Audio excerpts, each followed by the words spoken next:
warahmatullahi wabarakatuh. Waalaikumsalam warahmatullahi wabarakatuh. Syukur alhamdulillah kita panjatkan kepada Allah Subhanahu wa taala yang mana pada siang berbahagia ini ibu-ibu telah berhadir memenuhi undangan kami. Kemudian sholawat dan salam kita sanjungkan ke pangkuan Nabi besar Muhammad SAW yang telah membawa umat manusia dari alam jahiliyah kepada alam yang Islamiyah. Adapun acara kita hari ini yang pertama sekali adalah tentang membangun budaya positif di sekolah SMP Negeri 2 Bater. Ini merupakan tugas dari Ibu Denisa sebagai guru penggerak di Kabupaten Pidie. Jadi kita semua sebagai guru mendukung kegiatan positif ini sehingga membawa nama baik sekolah kita. Yang kami hormati Wakil Kepala Sekolah dan yang kami hormati Dewan Guru serta staf karyawan SMP Negeri 2 Bater.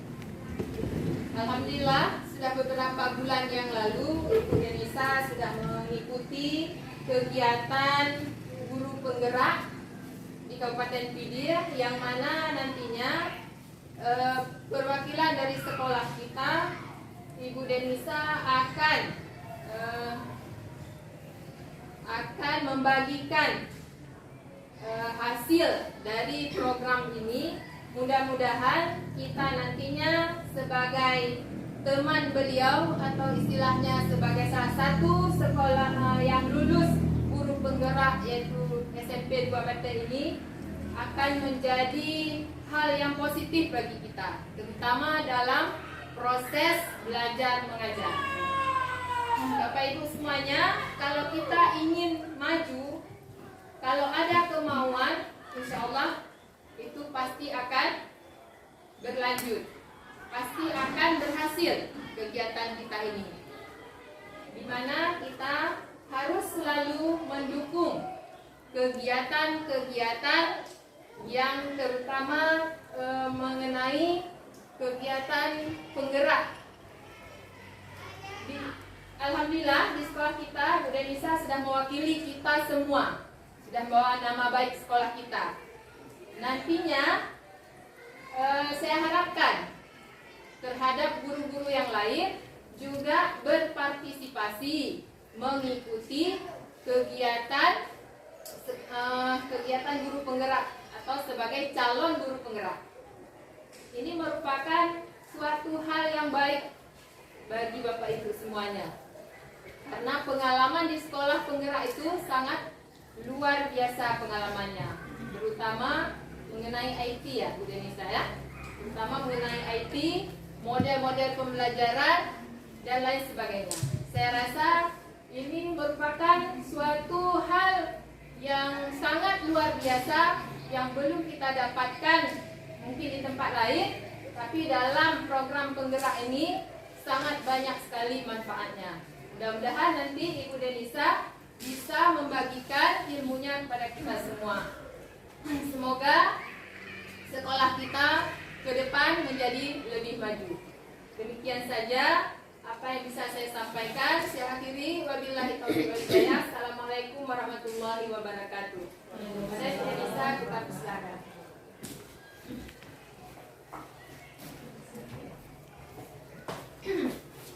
Masuk. Baik, bismillahirrahmanirrahim. Assalamualaikum warahmatullahi wabarakatuh. Waalaikumsalam warahmatullahi wabarakatuh.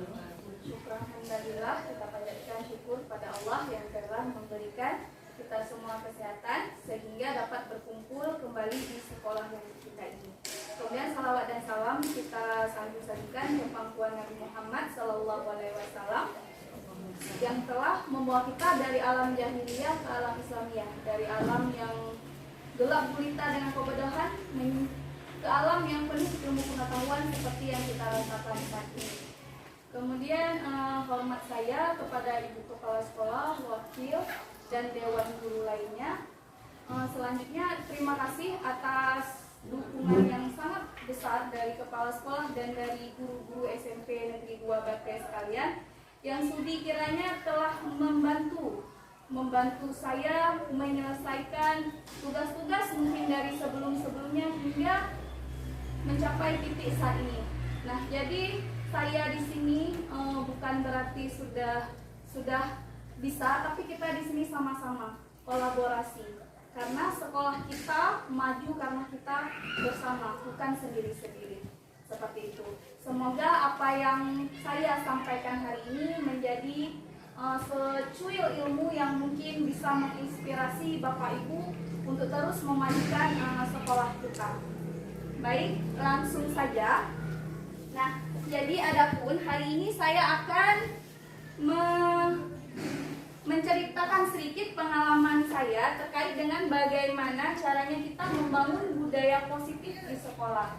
Nah, jadi seperti yang kita ketahui, saat ini memang hampir seluruh kegiatan yang kita lakukan itu merupakan kegiatan yang berbau positif, di mana kegiatan ini nantinya kita harapkan dapat mencetak anak-anak kita itu menjadi generasi yang islami, takwa, dan cerdas tentunya sesuai dengan kebutuhan abad 21 ini.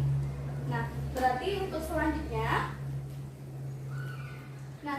seharusnya kita ada ice breaking dulu supaya mencairkan suasana hari ini supaya tidak tegang Bapak Ibu. Jadi berhubung saya ini guru IPS, saya akan mengajukan sedikit ice breaking yaitu mengenai tebak kata. Nah, jadi boleh nanti yang tahu ini gambar-gambar yang menjadi nama kota itu silahkan angkat tangan ya Bapak Ibu, seperti kita biasa ajarkan ke anak-anak. Ketika mereka mau mengutarakan pendapat, kita ajak mereka untuk angkat tangan terlebih dahulu. Bisa ya Bapak Ibu ya? Oh ya, kali ini nggak ada bapak-bapaknya juga ya, ibu-ibu semua, nggak apa-apa. Nah, oke. Ini nama negara tapi ya, kira-kira, ayo. Ada gambar singa, ada gambar kera. Ada kata kuncinya ke diganti dengan pu. Oh, boleh. Ibu ini duluan. Umat Hayani harus cepat tanggap ya. Oke, boleh Ibu Ayu. Singapura. Iya, benar? Ibu semua? Iya, tepuk tangan untuk Ibu Ayu. Nah, jadi di kelas nanti kita gitu juga. Ketika ada anak-anak yang menjawab pertanyaan pemantik dari kita ataupun kita minta kasih tanggapan, mereka mampu mengutarakan apa yang di pikiran beliau, kita kasih apresiasi walaupun cuma tepuk tangan, sehingga anak-anak kita itu akan merasa, wah, kalau orang Aceh bilang apa sih, on miung bacun. Nah, jadi dia lebih bersemangat lagi untuk belajar ya. Oke, nggak apa-apa, ini masih ada ya Bapak Ibu ya, jawabannya Singapura. Nah, selanjutnya ada gambar kasur, akar, dan unta. Yang sudah, kita kasih kesempatan buat yang belum ya. Saya. Oke, selain Ayu, ayo. Saya.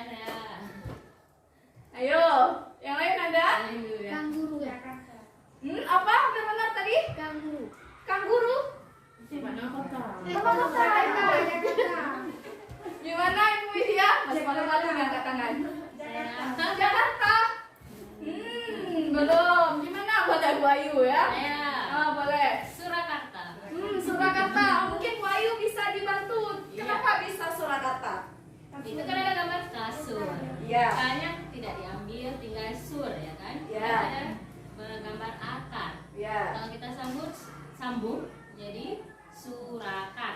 Ya. Kemudian ada gambar unta, unnya dihilangkan tinggal berarti Surakarta. Iya. Ayo kita kasih tepuk tangan 5 kali untuk Bu Ayu ya. Oke. Nah, jadi seperti yang Ibu Ayu bilang, ini merupakan nama kota yaitu Surakarta. Bu Widya tadi hampir benar ya, Jakarta. Ya, walaupun nggak jauh-jauh kali ya. Oke, Bapak Ibu udah semangat ya. Kalau udah semangat kita lanjut kembali ke materi kita.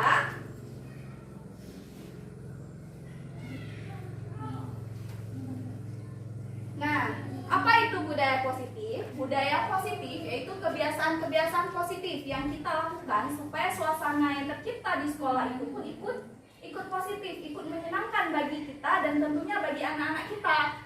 Nah, budaya positif ini merupakan perwujudan dari nilai-nilai dan kebijakan universal seperti sopan santun, proaktif, inovatif, disiplin positif, mandiri, dan bertanggung jawab.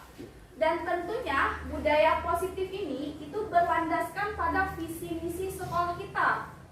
Nah, ayo, boleh silakan. Ada yang ingat visi misi sekolah kita? Ayo, nggak ingat? Banyak. Oke. Karena ini visi misi sekolah kita, maka nanti sama-sama setelah acara ini selesai kita pergi lihat. Ada ditempel kan visi misi sekolah kita kan? Nah, nanti kita lihat, kita tempel. Jangan lupa itulah landasan yang membuat aktivitas kita lebih terarah di sekolah. Nah, seperti itu. Nah, selanjutnya kita akan buat satu kegiatan, di mana kegiatan ini akan Bapak Ibu lakukan itu secara berpasangan. Nah, mungkin yang ada pasangan di samping bisa lihat pasangannya di kanan ataupun di kiri. Kalau nggak ada di kiri ataupun di kanan, pasangannya balik ke belakang. Lihat ada pasangan di belakang, kalau ada ambil sebentar. Yang belum ada pasangan berarti nanti kita jadi sama-sama ya. Nah, apa ini tugasnya? Kita lihat. Tugasnya itu, bayangkan Anda adalah seorang A. Tugas Anda adalah mengepalkan salah satu tangan Anda. Kemudian coba Anda bayangkan bahwa di dalam kepalan tangan kita ini kita menyimpan sesuatu yang sangat berharga. Selanjutnya, karena dia berharga berarti kita harus menjaga benda tersebut kan yang ada di dalam kepalan tangan kita. Selanjutnya datanglah teman kita yang si B, pasangan kita. Apa yang dia lakukan? Dia akan lakukan berbagai cara, mau dipujuk, mau dihardik, mau dipaksa. Pokoknya tangan kita itu harus dibuka biar dia mungkin bisa ambil ataupun bisa lihat apa yang ada di dalam kepalan tangan kita. Nah, selanjutnya, ayo coba kita tes dulu, cari pasangannya. Mana yang belum ada pasangan? Nah, ayo kita lakukan. Yang satu tangannya dikepal, yang teman yang satu mencoba membuka kepalan tangan tersebut. Cari pasangan. Aduh, ibu di samping itu ada pasangan juga kali ibu.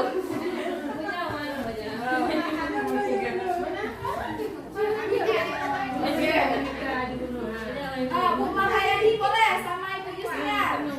Agama sama agama, coba. Cara bukanya gimana, bisa pakai? Terserah, mau dititik, mau dibuka sekuat tenaga, pokoknya salah satu melindungi supaya nggak terbuka, salah satu mencari cara agar terbuka. Oke, coba kita mulai ya. Satu. Misal kasih contoh, boleh Ibu Widya ke depan sama Ibu Rahmawati pasangannya. Maju ya.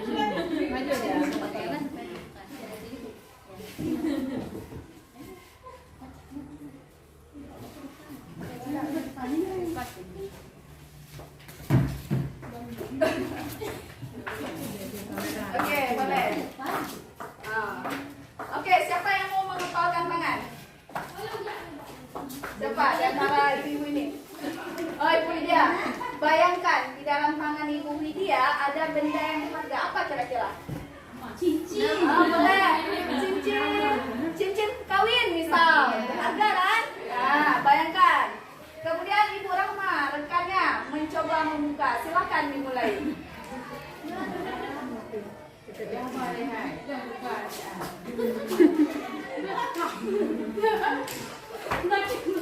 Oke, Bu Widya akhirnya.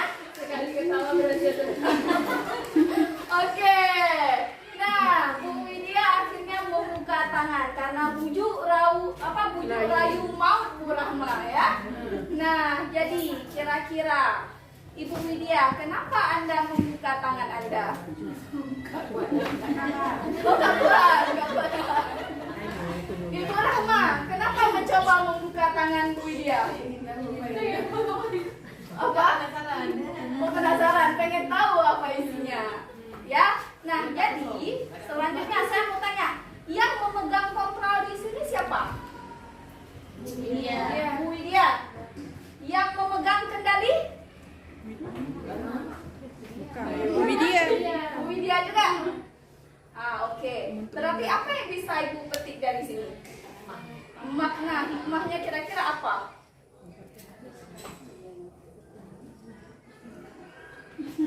Oke, saya tanya ke pendapat teman-teman. Kalau tadi Bu Widya berhasil, Bu Rahma maksudnya berhasil membuka kepala tangan Bu Widya, berarti yang memegang kontrol siapa? Bu?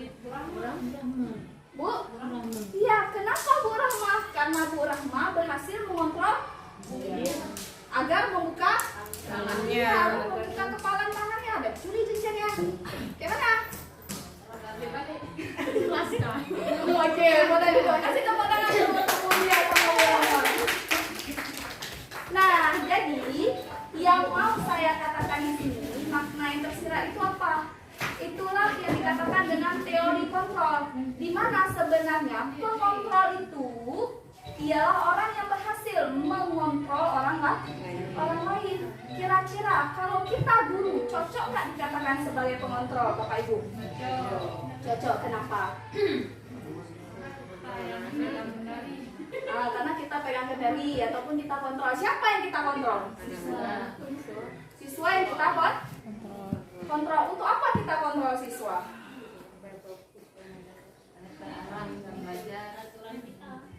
Iya, supaya siswa tersebut bersikap ataupun mengikuti peraturan-peraturan yang memang telah dibuat oleh guru ataupun sekolah, selama peraturan tersebut tentunya positif, seperti itu.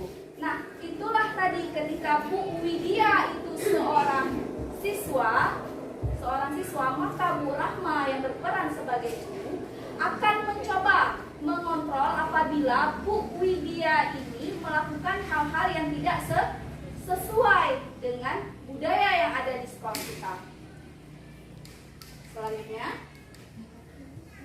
nah ini dia teori kontrol yang disampaikan oleh Dr. William Glasser, di mana katanya guru mengontrol murid. Kemudian ada bahwasanya penguatan, ilusi bahwasanya penguatan positif, efektif dan bermanfaat. Nah, jadi kita di sini sebenarnya guru dapat mengontrol murid, tapi dengan catatan murid juga bisa mengontrol dirinya sendiri. Nah, dalam hal di sini bukan berarti kita memaksakan kehendak kita sebagai seorang guru. Seperti kata Ki Hajar Dewantara, kita ini seorang guru harusnya menuntun anak-anak, bukan menuntut. Nah, jadi mengontrol di sini lebih dalam arti kata mengarahkan anak-anak untuk menemukan jati diri mereka. Seperti itu.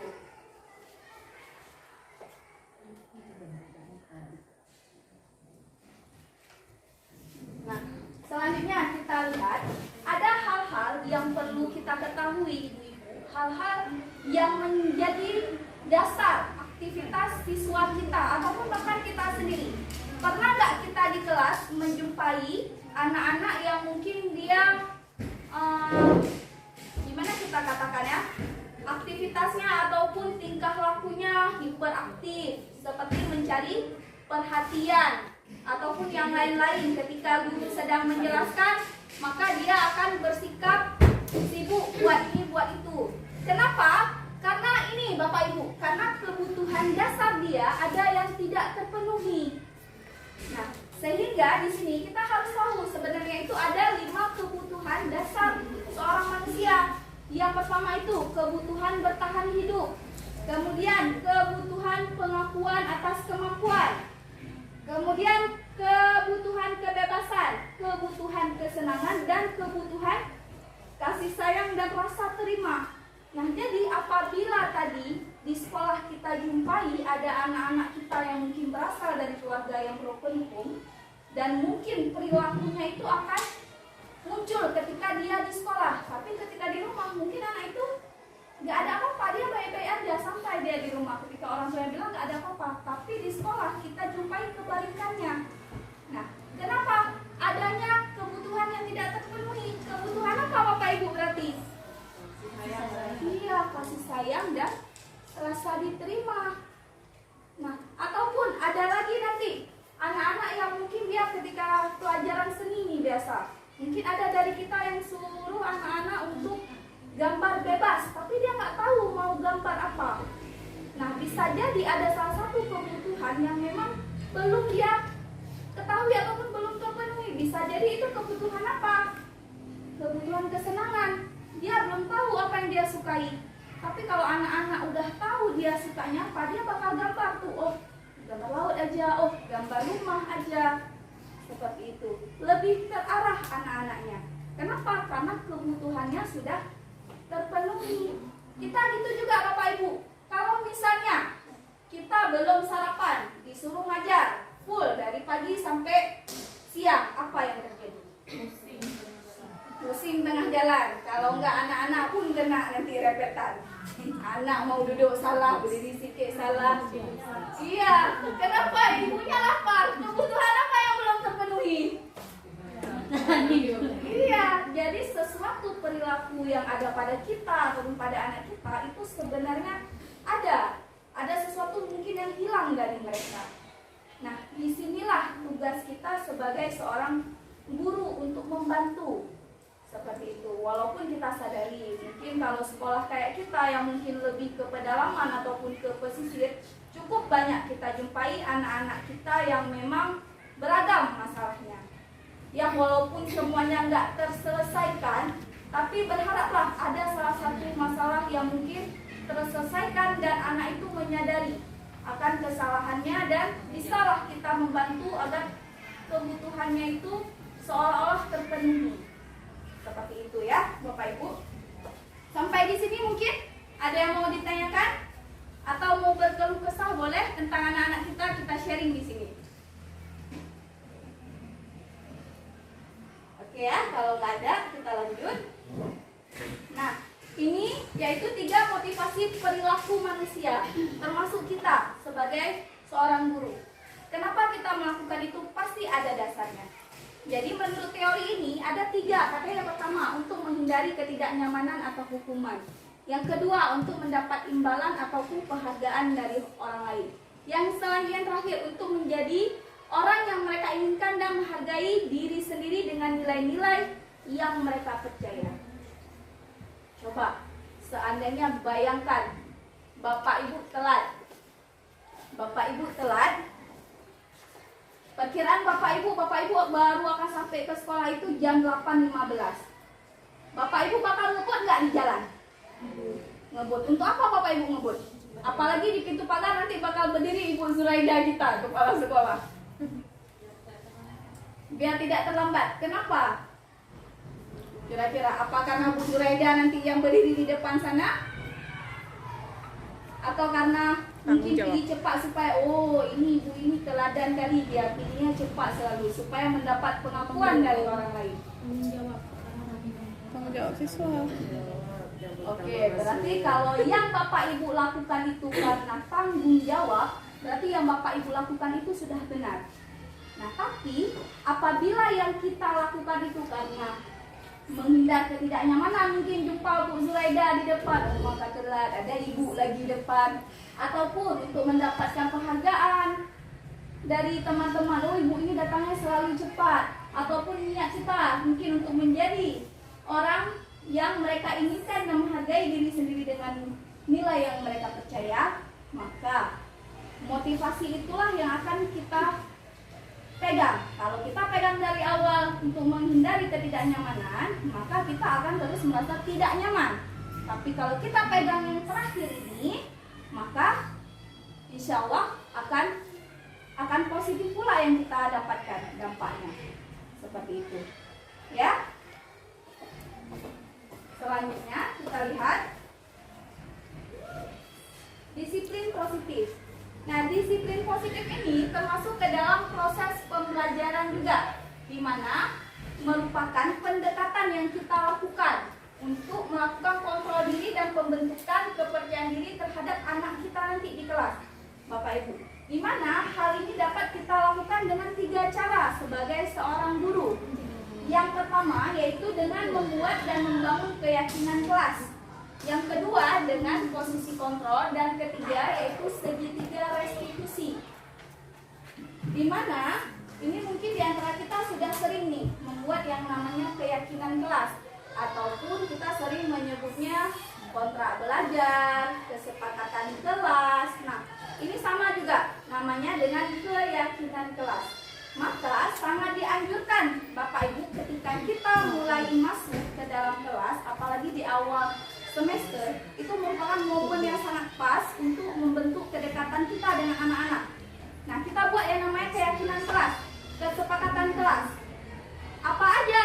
Tentu saja hal-hal yang memang sudah kita sepakati dengan anak. Seperti itu, kita lihat contohnya.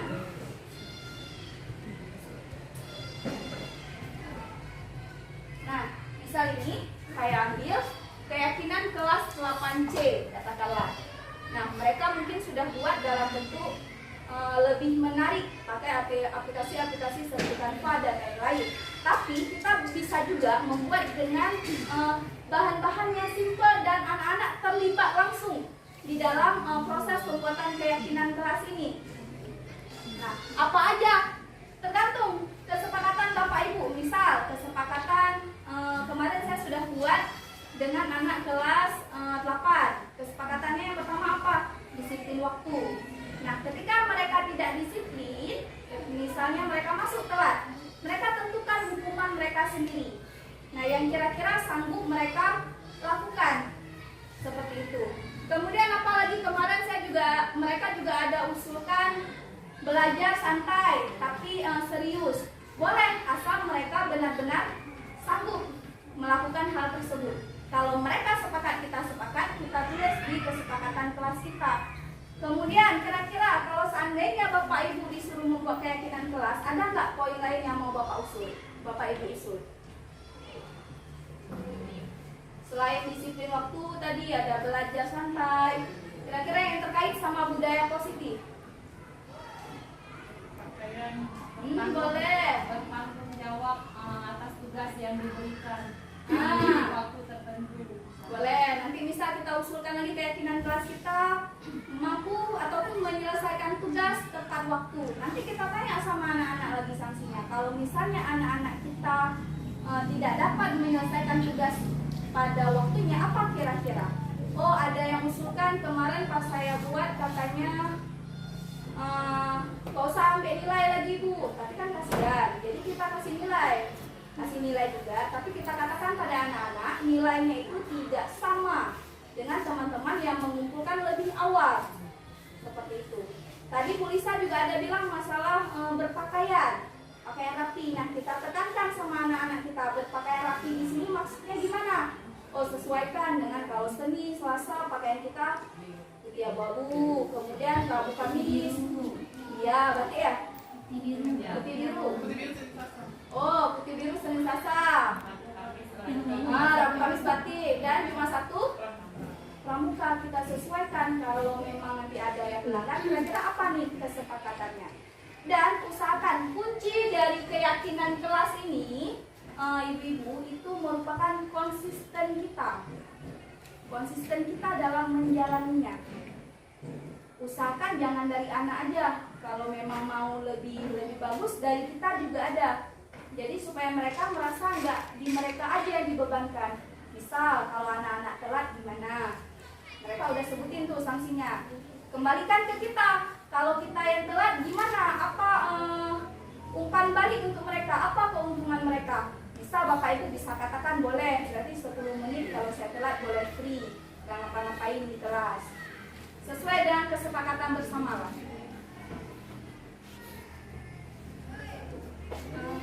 Salam.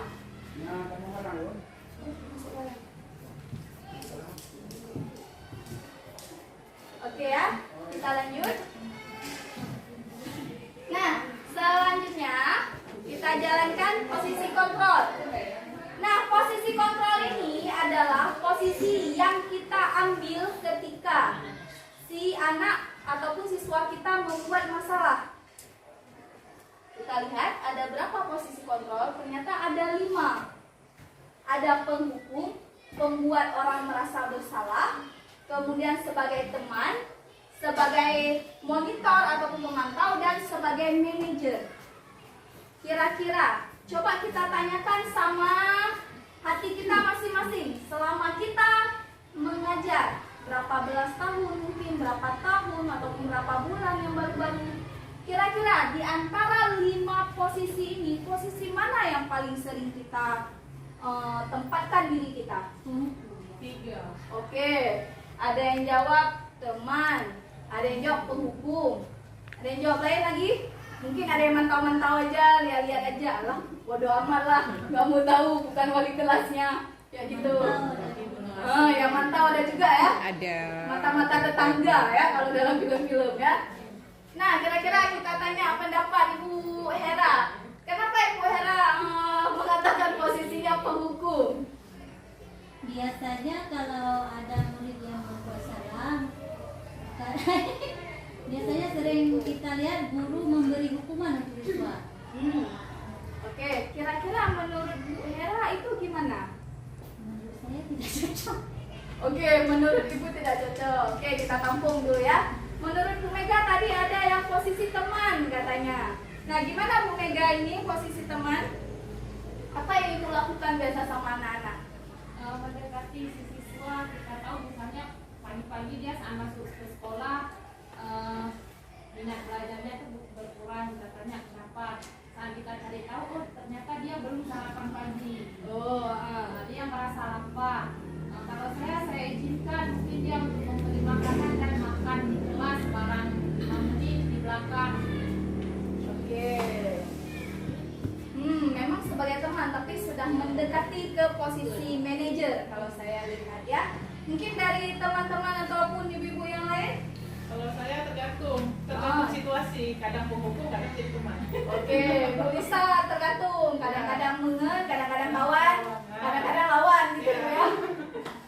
Nah, jadi Bapak Ibu, yang kita tahu, yang kita tahu saat ini banyak dari, walaupun saya juga seperti itu ya, saya tidak mengelak bahwasanya saya pernah berada di penghukum, saya pernah di pembuat orang merasa bersalah, kadang pernah sebagai teman, habis itu tiba-tiba murid kita lama-lama naik ke kepala kita kadang-kadang, kemudian di posisi pemantau juga kadang pernah, aduh nggak sanggup pikir kayak gitu.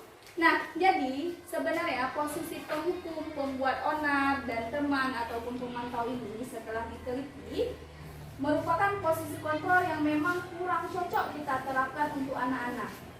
Karena posisi ini dianggap belum mampu menumbuhkan motivasi intrinsik langsung dari dalam anak-anak supaya dia sadar akan kesalahannya. Nah, misal seperti menghukum. Terkadang kenapa ya? Mungkin Bapak Ibu pernah juga merasakan, kita udah kasih hukuman ini itu untuk anak itu, tapi dia masih aja kayak gitu. Panggil orang tua, udah suruh ini, udah suruh sikat kamar mandi, tapi nggak mempan, masih aja kayak gitu. Kenapa? Karena motivasi intrinsik dari dalam diri dia untuk berubah, untuk menyadari kesalahan dia itu belum ada. Nah, jadi di antara 5 posisi ini saat ini memang sedang digalakkan oleh pemerintah kita menggunakan posisi manajer. Di mana posisi manajer ini kita memposisikan diri kita itu sebagai si siswa. Mungkin seperti yang Ibu Cut katakan tadi, ketika kita lihat ada anak kita mungkin telat ataupun masuk kelas tidak tepat waktu, kita tanya anak itu, kita dekati, kenapa dia telat. Kemudian kita ajak ngobrol, curhat dia, oh lo belum sarapan, saya belum sarapan Ibu. Nah, kita katakan hal yang sama seolah-olah kita merasa di posisi dia juga, supaya dia merasa dimengerti. Nah, jadi bukan wanita saja ini dimengerti Ibu ya, anak-anak sebenarnya ini juga dimengerti. Kita bilang, oh ya Ibu kalau misalnya belum sarapan, Ibu kayak kamu juga, nanti gak tenang belajarnya ya, Ibu bakal ke kantin terus. Nah, jadi kita ajak, kalau tadinya kita sudah buat keyakinan kelas di sekolah, kita ajak anak-anak tersebut. Nah, kira-kira sesuai nggak sama keyakinan sekolah kita? Dia bakal bilang sendiri, oh nggak sesuai Bu. Nah, kira-kira apa yang bisa dia lakukan ke depannya? Kita ajak, dia yang memberikan solusi. Jadi solusi itu dari dia, Tapi kita lihat juga solusinya. Apakah solusinya itu bagus? Jangan nanti solusinya itu merugikan dia. Seperti itu. Misal telat, oh anak kerja pula bu, nggak sekolah lagi dia karena telat. Libur terus, itu kan merugikan dia. Nah, jadi tawarkan dia untuk memberikan solusi. Baru setelah itu kita tegaskan solusi tersebut. Nah, hal yang kita katakan tadi Bapak Ibu itu berkaitan sama segitiga restitusi. Nah, segitiga restitusi ini dia, yaitu yang pertama ada menstabilkan identitas, kemudian validasi tindakan yang salah, dan menanyakan keyakinan. Kalau menstabilkan identitas gimana? Kita buat posisi kita ketika anak itu cerita kesalahan dia apa, kita bilang sama dia, kita seolah-olah berada juga, kita bisa ngerti posisi dia. Oh kamu belum makan, nah seperti itu. Oh kamu bukan satu-satunya yang pernah melakukan ini. Kalau saya jadi kamu, saya mungkin akan melakukan hal yang sama juga. Itu menstabilkan identitas. Kemudian lanjut ke validasi tindakan yang salah. Nah kita tanya sama anak-anak tersebut, kira-kira alasan dia melakukan itu apa? Ini benar nggak? Dia akan jawab sendiri, oh ini tidak benar ibu, oh ini benar. Dan pada akhirnya nanti kita kembalikan dia ke keyakinan kelas ataupun ke peraturan yang ada di sekolah kita. Jadi di sini masih segitiga restitusi ini seperti saya katakan tadi, mencoba membangun intrinsik, motivasi intrinsik dari dalam diri anak itu sendiri. Jadi ketika ada masalah terkadang anak, hal yang sepele, cobalah kita sama-sama selesaikan di dalam kelas ini. Kalau dalam kelas tidak terselesaikan, baru nanti kita libatkan wali kelas atau tim BK. Setelah itu baru libatkan sekolah. Tapi tergantung jenis pelanggaran yang dilakukan oleh anak ya. Karena ada pelanggaran yang mungkin terlalu besar sehingga butuh di sini kolaborasi lagi antar orang tua. Seperti itu. Baik ya. Nah sebenarnya ini ada video tentang penerapan segitiga restitusi yang saya buat bersama anak 82 dan 92. Kebetulan yang jadi kelas 92 itu langsung muda wali. Tapi ini karena mungkin nggak bisa colok ya ini loud speaker ke sini karena saya lupa bawa inverter yang ada suaranya. Nanti boleh untuk link video saya kirimkan di grup, boleh Bapak Ibu lihat mungkin. Nah, di situ ada salah satu contoh penerapan dari segitiga restitusi. Ya, itu kita tadi. Nah, jadi akhir kata kembali ke dalam pemikiran siapa ini Bapak Ibu? Ya, Ki Dewantara. Di mana katanya ingarso sungtulodo ingmadya mangkasab tuturi handayani. Di mana kita sebagai guru harus bisa menempatkan posisi di berbagai tempat. Apabila kita di depan, kita harus gimana? Memberi teladan buat anak-anak kita. Apabila kita di tengah ataupun di belakang, apa yang harus kita lakukan? Seperti itu. Dengan harapan, walaupun kita tidak bisa menjamin anak-anak kita itu akan menjadi sukses semua, tapi setidaknya adalah secuil bekal yang mereka ingat dari kita. Jangan nanti yang mereka ingat dari kita hal-hal yang memang negatif aja. Ibunya, apa ibu tuh, mungkin setahun 2 tahun udahlah mereka udah lupa sama kita.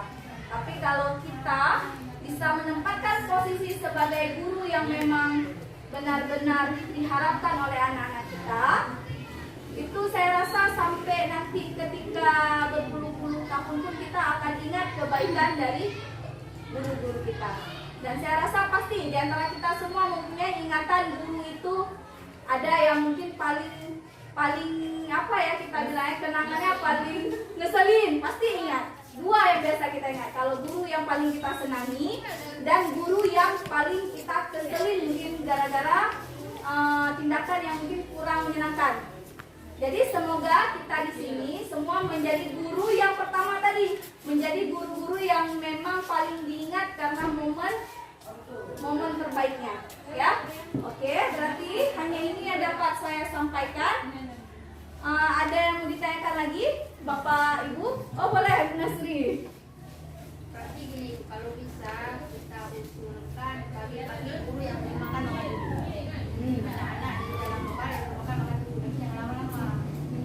semangat belajar. Karena ini merdeka belajar. Oh, merdeka belajar ya, Ibu ya. Nah, jadi gini Ibu. Merdeka belajar di sini kita bukan artian memberi kebebasan sebebas-bebasnya. Kita tetap berpatokan pada peraturan sekolah. Mungkin gini Bu, bisa salah satu solusinya kalau kita guru belum makan, kita tawarkan di keyakinan kelas. Nah, misal kita kan pagi belum makan, di keyakinan kelas kita buat salah satu usulan. Kan kita guru bisa juga mengusulkan keyakinan kelas. Apabila belum sarapan, masuk tetap jam 8, tapi nasi boleh dibawa ke kelas untuk dimakan. Itu 10 menit pertama, dari jam 8 sampai jam 10. Dan Ibu sebagai manusia yang harus sehat, jiwa raga ngajar kalian juga kayak gitu. Kalau Ibu belum makan, berarti Ibu makan 10 menit di kelas sama kalian. Kalau saya dulu saya bilang kalau nggak makan saya nggak sadar. Nah, iya sama Bu, saya juga. Kalau perut masih kosong, semua urusan nggak ini Bu, nggak beres. Ya, karena memang perut itu urusan yang pertama dulu. Kalau orang sholat dalam keadaan lapar, mana katanya disuruh duluan kan? Makan dulu biar sholatnya khusyuk. Nah, kita ngajar kayak gitu juga. Makan bisa sama. Aman. Nasi ikan. Ada ikan telur sayur ya. Boleh. Kalau dari saya mungkin solusinya kayak gitu. Kalau dari saya solusinya mungkin kayak gitu. Karena peraturan sekolah kita masuk jam 8, kita usulkan ke anak-anak keyakinan kelas. Buat perjanjian sama anak-anak 10 menit di awal. Kalau yang belum makan boleh makan, tapi di kelas supaya pembelajaran yang terjadi tentram juga, yang lain pun tidak terganggu. Seperti itu Ibu. Itu yang solusi dari saya. Mungkin dari teman-teman yang lain ada solusi yang lebih ini lagi, lebih bagus lagi mungkin yang bisa kita terima bersama. Biasanya di sini guru pagi makan dulu. Ya, saya juga makan. Ya, selalu makan. Ya mungkin sebagian ada yang makan di kantor ya. Jadi sekarang kita gini deh Ibu, kita biasakan kalau memang kita nggak sanggup tahan lapar mungkin nanti 2 jam di kelas, kita bawa nasi ke kelas. Kita bilang sama anak-anak, kalian kalau yang lapar, Ibu kasih izin juga makan. Juga. Kita bawa juga nasi ke kelas. Nah, itulah fungsi keyakinan kelas tadi Bapak Ibu. Kita buat kesepakatan antara kita dengan anak-anak. Seperti itu. Ya, Bu Nasri gimana? Aman? Aman. Oh, aman ya. Udah kenyang, wow, kayaknya aman ya. Pasti udah sarapan banyak. Oke, kalau gitu Bapak Ibu masih Ibu mau ini sedikit ya, maksudnya tanggapan orang Oh, ini boleh. mengenai pendapat Ki Hajar Dewantara Boleh, ya, Bu. tentang di depan menjadi teladan, di tengah memberi semangat, di belakang memberi dorongan. Ini kan sangat sesuai sekali dengan apa yang kita terapkan sehari-hari di sekolah. Jadi kan kadangkala sesekali kita sebagai manusia mungkin ada kekurangan di mana kan. Jadi kadangkala pada saat di depan kita selalu menjadi teladan itu udah oke sekali. Kadangkala kita sebagai guru ini ada juga sesekali maksudnya negatifnya itu lebih gurunya di depan. Hal-hal yang negatif itu. Jadi kan bagaimana teman-teman kita semua kita kurangi sedikit hal yang sifat yang tanpa kita sengaja itu kita kurangi. Jadi supaya pendapat Ki Hajar Dewantara ini menyeluruh dalam jiwa kita sebagai guru. Itu saja dari Ibu. Baik, terima kasih atas tanggapan yang sangat positif dari Ibu Zuraida. Ya benar ya teman-teman, seperti yang dikatakan oleh Ibu, sebenarnya kitalah role model bagi anak-anak kita. Ibarat seperti Nabi Muhammad yang menjadi role model bagi umatnya. Nah, pasti beliau melakukan hal-hal yang terbaik, makanya menjadi role model. Jadi harapannya bagi kita pun bisa melakukan hal yang terbaik juga, supaya anak-anak kita tidak sampai keluarlah kata-kata ala ibunya dibilang A, dia buat B. Nah, jangan sampai keluar kata-kata kayak itu. Mungkin dalam diri saya pribadi pun kalau masih ada, kita tidak usah bercermin ke jauh-jauh orang lain. Mulailah dari diri kita sendiri, seperti yang dibilang oleh salah satu ustaz 3M ya.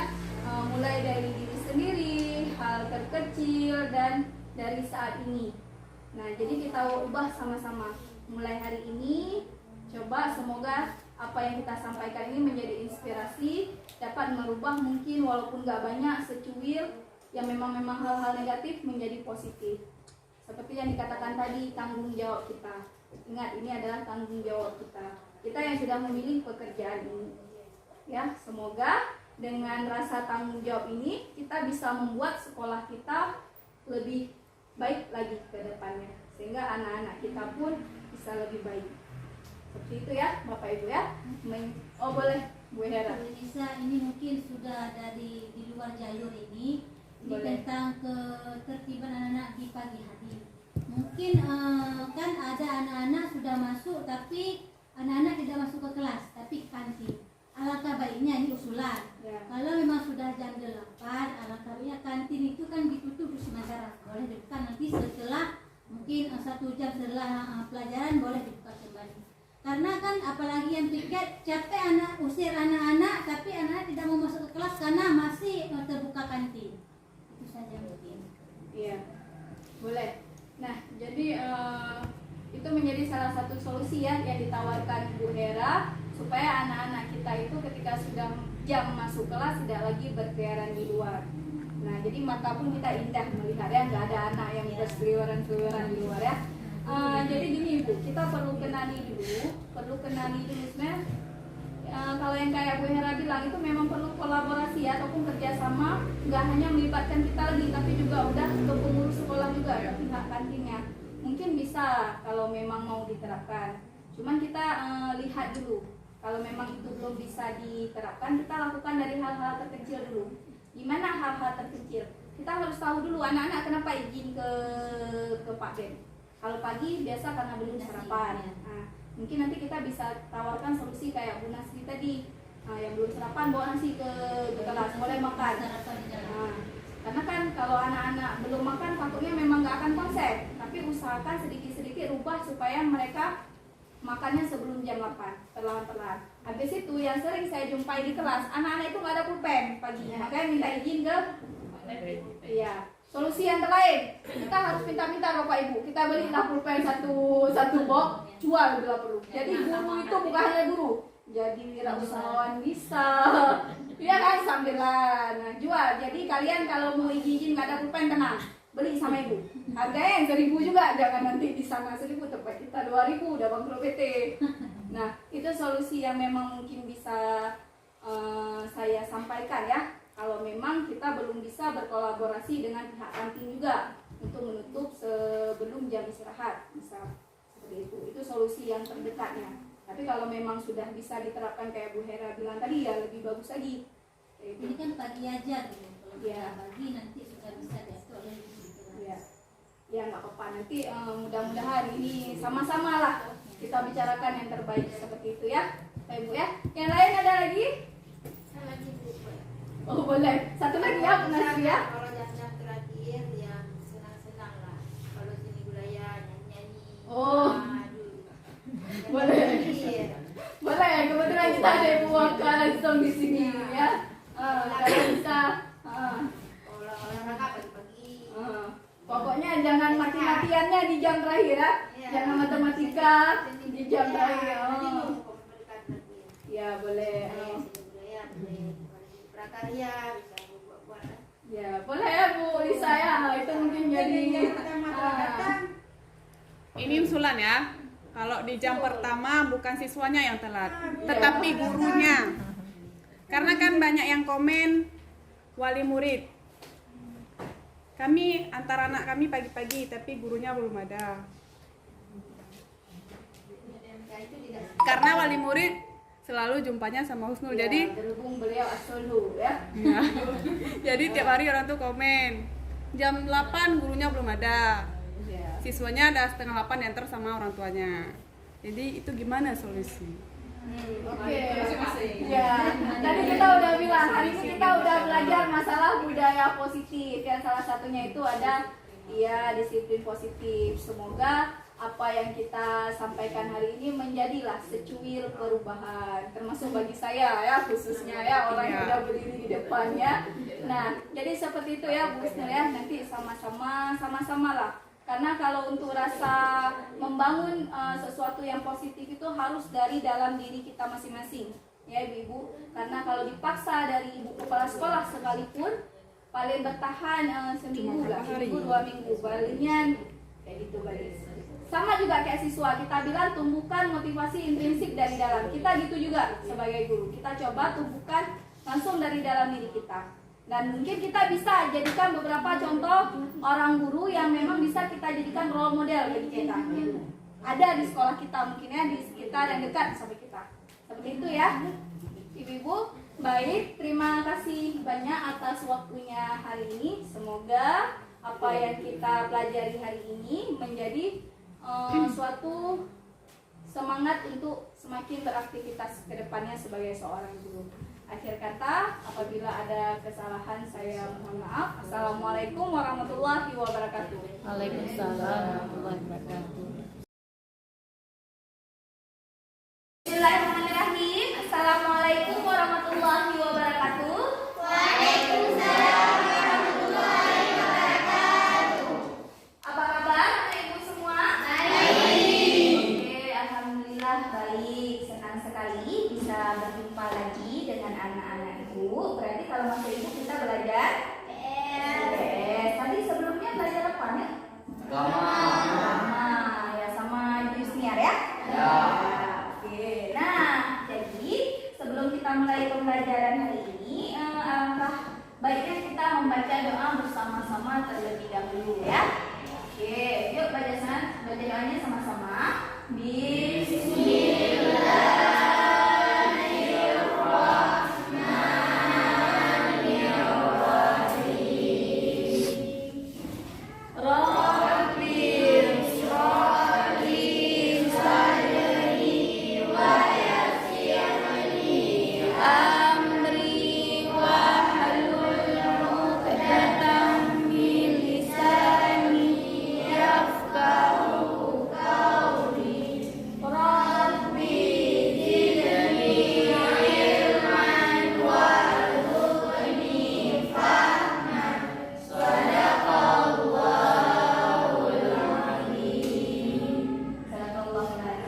Semoga apa yang kita pelajari hari ini menjadi suatu keberkahan. Baik, hari ini lumayan ramai ya yang nggak hadir kuliah di absen kelas ya. Berarti yang tidak hadir Akmalia, Dina, Intan, kemudian Aisul hadir. Ada hadir Aisul? Hadir. Hadir ya Aisul ya. Arif yang tidak hadir berarti Lydia, Wildan, Nanda, Nurul Akmalia dan Nurul Nazira. Yang tidak ibu sebut nama berarti hadir ya? Ya. Ya, oke, baik. Nanti tolong disampaikan sama teman-temannya yang tidak hadir hari ini supaya melihat materi yang hari ini sama teman-teman yang hadir, ya. Baik, nah jadi anak-anak ibu semua, sebelum kita mulai pembelajaran hari ini, ibu mau buat sesuatu dulu. Sesuatu yang disebut dengan keyakinan kelas. Apanya? Ibu nggak dengar suaranya apa tadi ibu sebut? Iya, keyakinan. Iya, keyakinan kelas. Yang ragu-ragu. Nah, keyakinan kelas ini akan kita buat hari ini. Kira-kira, kayaknya dulu pernah juga kita buat di awal semester yang semester baru, di awal masuk kita pertama kali, tapi namanya bukan keyakinan kelas. Apa ya namanya ini ya? Oh, dulu kita kasih namanya kontrak belajar. Nah, jadi hari ini kita perbaharui lah kontrak belajar kita menjadi keyakinan kelas. Atau ada yang mau bantu ibu dulu untuk bilang keyakinan kelas itu apa sih? Oh boleh Citra, ayo tunjuk tangan dulu Citra. Biasakan tunjuk tangan ya.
Keyakinan?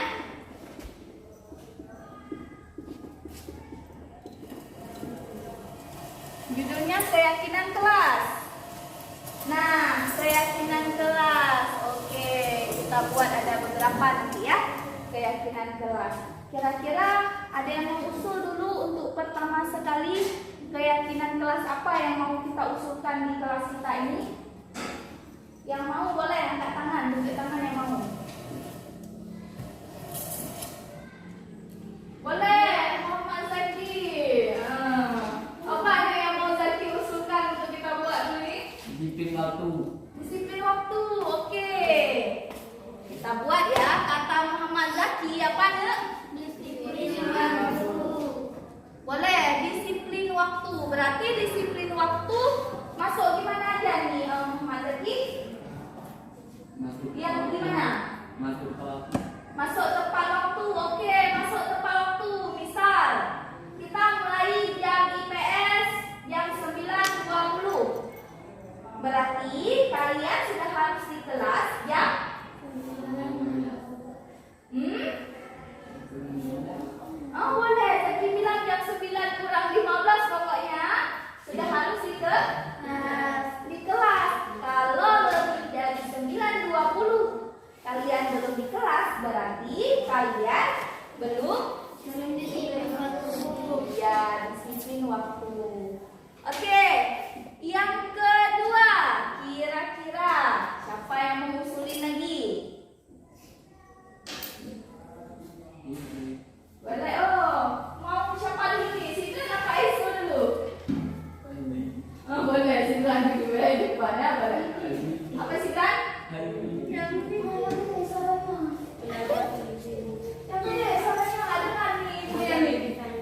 Oke, kata Sidran, belajar santai. Boleh nggak kira-kira? Boleh. Senang kali kalian. Santai di sini maksudnya bukan sambil belajar, boleh sambil makan ya. Jangan nanti sambil belajar udah makan ikan dulu, udah makan nasi goreng. Nah, belajar santai di sini berarti kalian boleh belajar tidak apa? Tidak tegang. Belajar santai, tapi harus serius. Gimana, boleh? Boleh. Berarti kesepakatan kita yang kedua, belajar santai tapi serius. Boleh, tapi serius. Sepakat? Nah, yang ketiga tadi Ibu mau kasih kesempatan untuk Aisyul ya. Aisyul gimana? Aisyul mau usulkan yang mana nih usulannya? Berpakaian rapi. Oke, kita tulis dulu ya. Yang kedua tadi belajar santai. Tapi serius. Aisyul mengatakan keyakinan yang ketiga berpakaian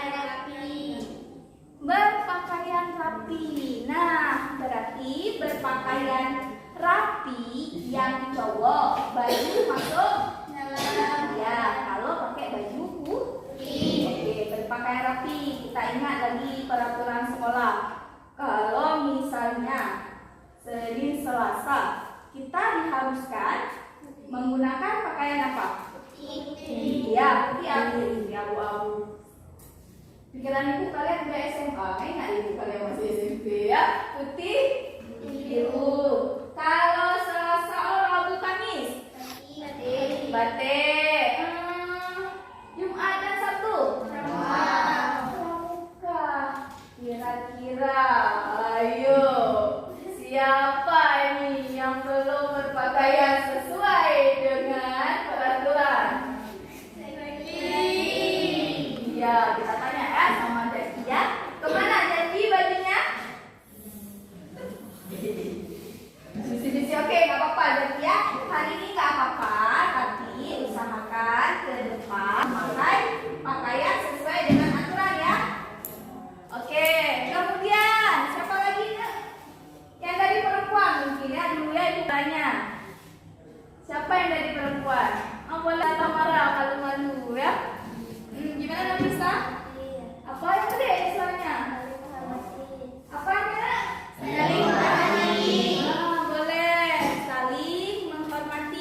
Ya, buat di sini. Saling menghormati. Nah, berarti saling menghormati di sini kalau misalnya kita lagi diskusi kelompok. Ada teman yang mengutarakan atau mengatakan pendapat yang berbeda dengan kalian. Apa yang harus kalian lakukan kira-kira? Menghormati. Dia menghormati perbedaan yang ada.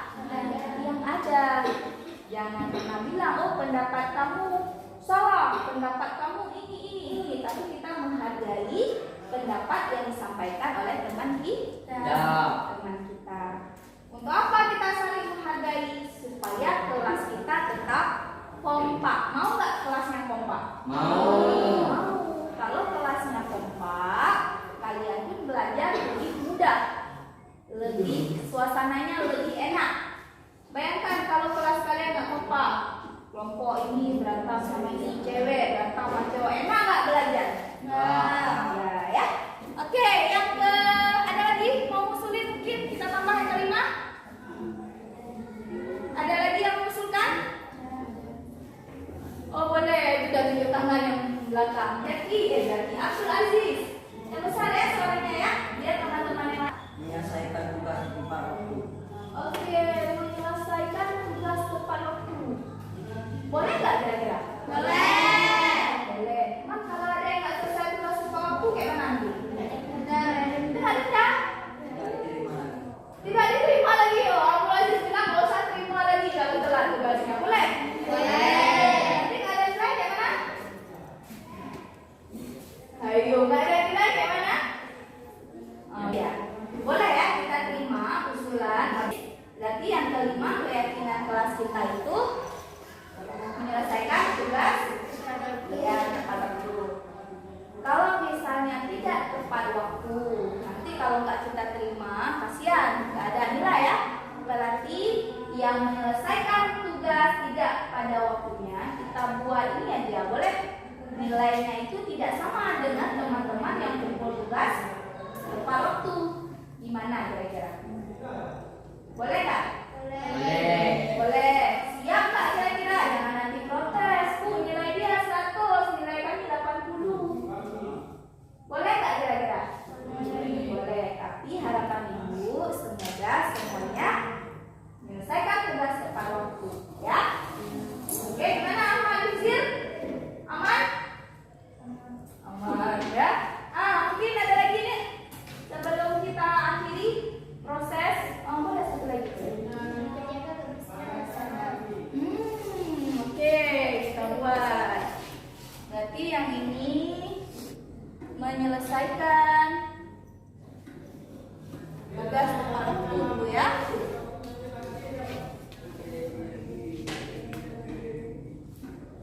Satu lagi tadi apa? Safinatun aja. Oke, menjaga kebersihan. Berarti ini Safinatun aja termasuk apa aja kalau menjaga kebersihan? Ikan masuk nggak?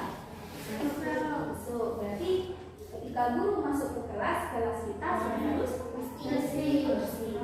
Bila kalian melihat ada sampah di dekat meja atau bangku kalian, apa yang harus kalian lakukan? Apa? Habis kita ambil? Iya, buang dalam sampah, bukan? Ya, bukan disimpan di laci. Oke, kira-kira ada lagi Pak? Cukup Pak ini kira-kira? Banyak kali nanti pun kalian. Ya, berarti cukup. Sepakat nggak kita ini? Sepakat.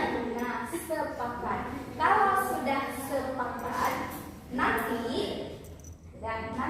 di rumah ataupun di jam-jam kosong, ya di jam-jam kosong ketika tak ada guru, ibu minta tolong sama kelas ini untuk membuat keyakinan kelas yang sudah kita sepakati bersama di karton warna kuning yang ada sama ini, ya dibuat di sini yang jadi nanti keyakinan kelas ini akan kita tempel di kelas kita.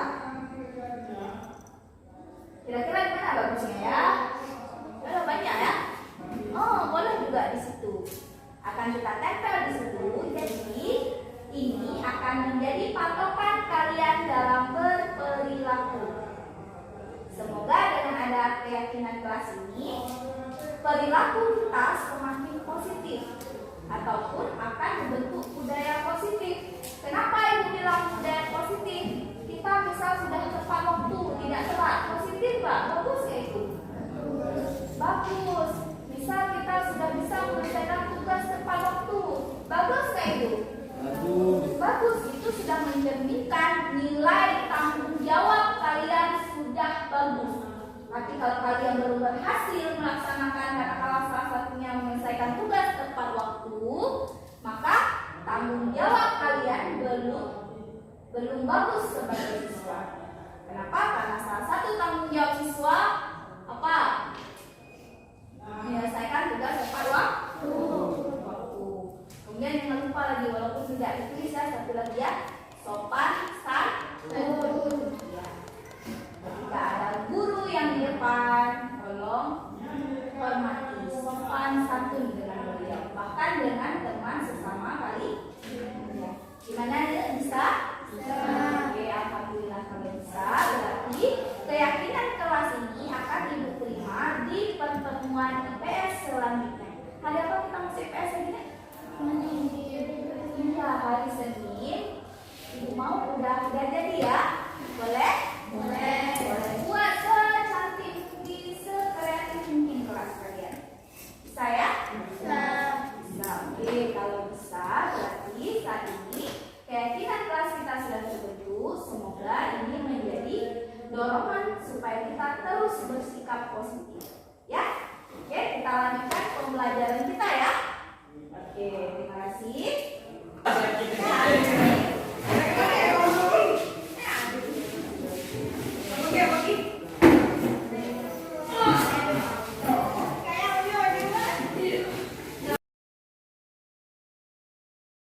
Warahmatullahi wabarakatuh.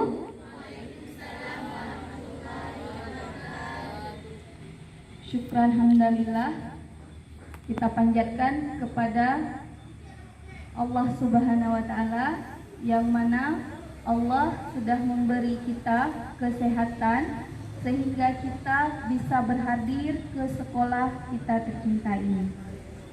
Kemudian salawat dan salam sama-sama kita sanjung sajikan ke pangkuan Nabi Muhammad SAW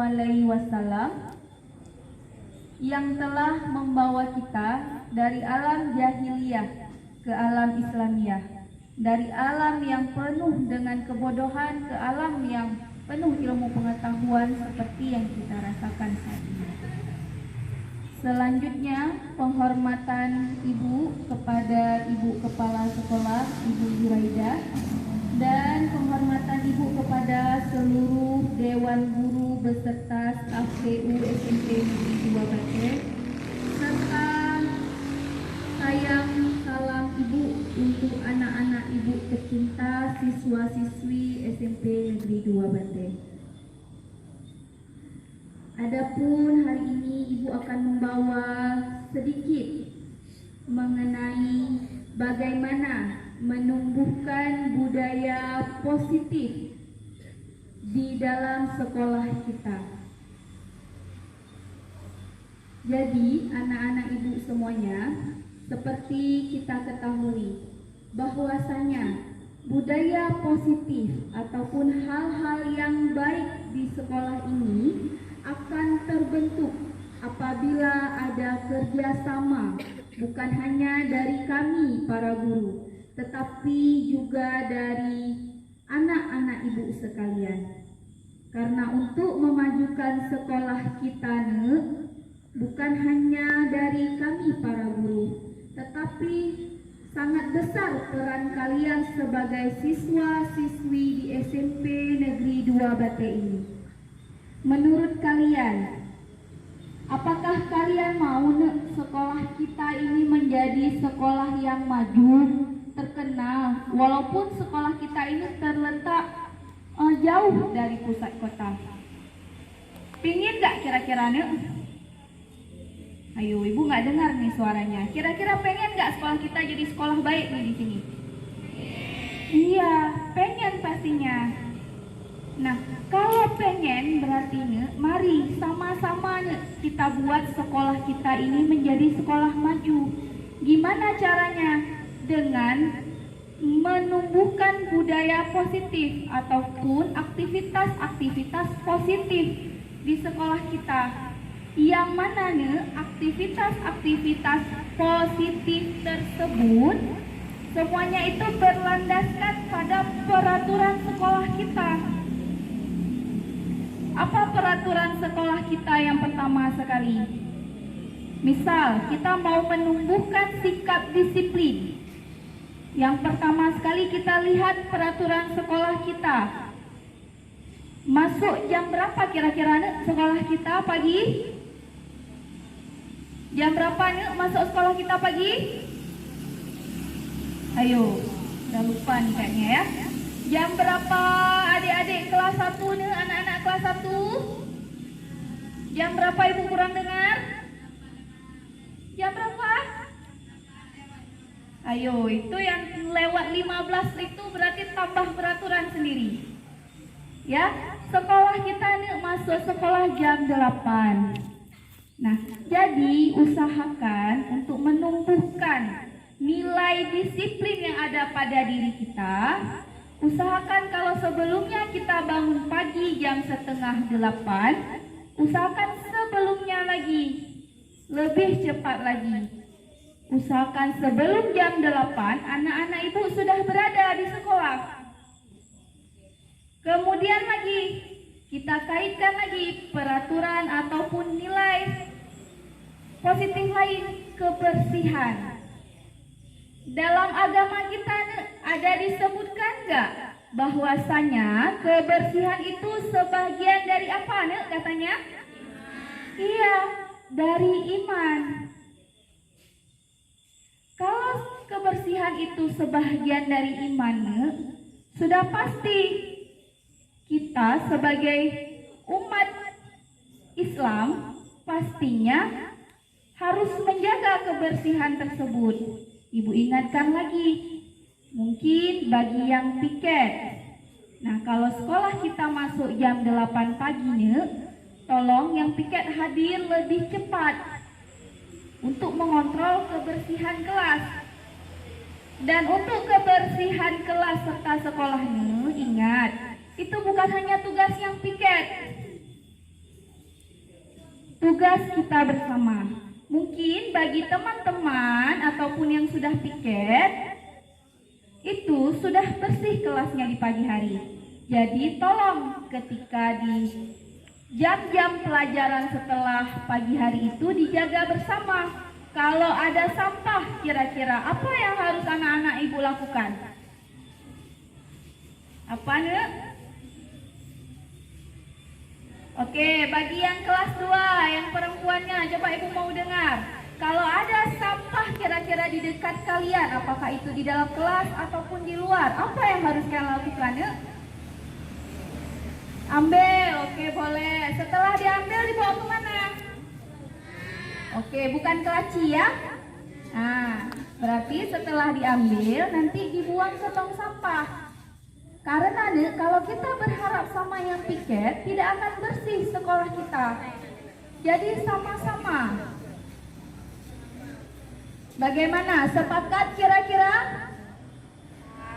Iya, kalau sepakat, hari ini kalian sudah berjanji, sudah mengatakan sepakat. Berarti tolong nanti buktikan.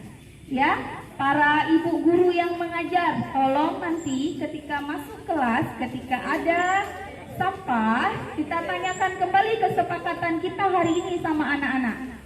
Tadi pagi gimana kesepakatannya? Kalau ada sampah dikutip. Ingat ya.